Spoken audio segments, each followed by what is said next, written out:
WXL70's public warning system. During potentially dangerous weather situations, specially built receivers can be automatically activated to warn of an impending hazard. The preceding signal and receiver's performance are normally conducted between 11 a.m. and noon each Wednesday. If there had been a threat of severe weather, the test would have been postponed until the next available good weather day. Reception of this broadcast and the warning alarms will vary at any given during potentially dangerous weather.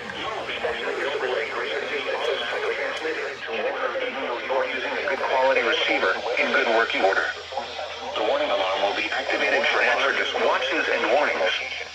For station WXL70, broadcasting near Charlotte on a frequency of 162.475 megahertz.